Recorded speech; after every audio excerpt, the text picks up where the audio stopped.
નમસ્કાર, આપ જોઈ રહ્યા છો દફતર ન્યૂઝ બુલેટિન. દફતર ન્યૂઝ બુલેટિનમાં આપનું હાર્દિક સ્વાગત છે. જોઈએ આજના મહત્વના સમાચાર. બનાસકાંઠાના ધાનેરામાં જૈન દેરાસરના બાંધકામનો મામલાએ પકડી જોર. કોર્ટના આદેશ મુજબ પાલિકાએ કામગીરી અટકાવી માર્યું હતું સીલ. જૈન સમાજના કેટલાક આગેવાનોએ કોર્ટના આદેશનો કર્યો વિરોધ. તો આવો જોઈએ શું છે સમગ્ર વિગત. બનાસકાંઠાના ધાનેરામાં જૈન દેરાસરના બાંધકામનો મામલો. કોર્ટના આદેશ મુજબ પાલિકાએ કામગીરી અટકાવી માર્યું હતું સીલ. જૈન સમાજના કેટલાક આગેવાનો કોર્ટનો કર્યો હતો વિરોધ. સીલની વાતનો વિરોધ કરી કામગીરી ચાલુ કરવાનો તર્ક રજૂ કરતા વિરોધના સૂર. રેગ્યુલર ટ્રસ્ટીઓ કેટલાક જૈન સમાજના આગેવાનો સામે કર્યો હતો આક્ષેપ. શું આપ કોર્ટનો અનાદર કરશો?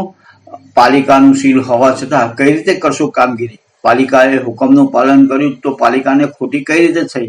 તમે સાચા હો તો જરૂરી ડોક્યુમેન્ટ લઈને પાલિકાને પહોંચાડો. તમે તો આવા કેટલા મોટા બની ગયા છો કે કાયદાની ઉપર જવાની ચીમકી આપી દીધી. જૈન દેરાસરના બાંધકામનો વિવાદ ઘણા સમયથી ચર્ચાના એરાણે છે, જેના સમાજમાં બે જૂથોમાં વહેંચાઈ જતા જૈન દેરાસરના બાંધકામમાં સંતાકુકડી જેવો ઘાટ જોવા મળી રહ્યો છે. અહીંયા આવેલો છે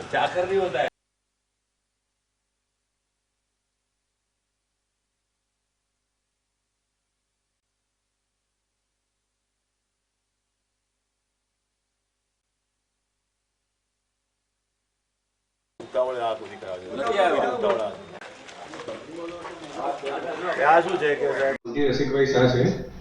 આજરોજ ધાનેરા નગરપાલિકા દ્વારા જે સ્થળ ઉપર ધાનેરા તપાગત ઉપાસી ટ્રસ્ટની માલિકીની જે સ્થળ ઉપર ગેરકાયદેસર ચાલતા બાંધકામને રોકવા માટે સીલ બાંધવામાં આવેલ હતું, એ સ્થળ ઉપર આજરોજ સંઘના અમુક સભ્યો દ્વારા સીલ ખોલી અને અંદર જવાની કોશિશ કરવામાં આવેલ.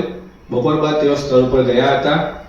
ત્યાં ગયા બાદ એમના દ્વારા અમુક પુરાવા રજૂ કરવામાં આવ્યા હતા કે અમને 2016માં ટ્રસ્ટી બનાવવામાં આવ્યા હતા, અમને તેમને.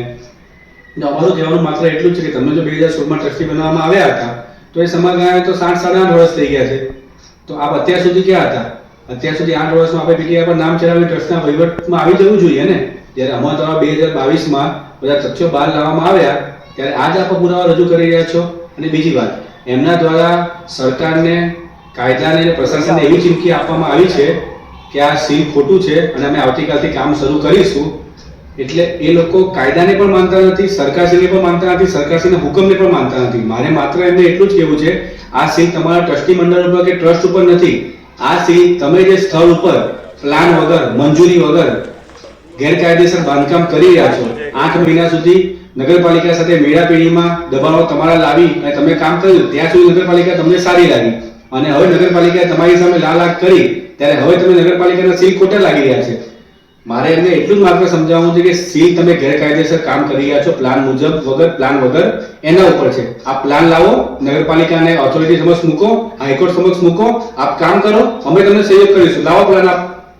આ પ્લાન તો રજૂ કરો. માત્ર ખાલી ગઈકાલ રાતના 12 વાગ્યા સુધીમાં માત્ર ઉપાસનનો પ્લાન સ્થળ ઉપર મોજૂદ છે. બીજો કોઈ પ્લાન મંજૂર થયેલ નથી. બીજો કોઈ પ્લાન એમાં સ્થળ ઉપર નગરપાલિકાએ કે ઓથોરિટી મંજૂર આપેલ નથી. ને છતાં પણ તમે પોતાની જાતને સુપ્રીમ સમજી તમે એવું નિવેદન આપો છો કે અમે કાલથી પાછું કામ શરૂ કરીશું.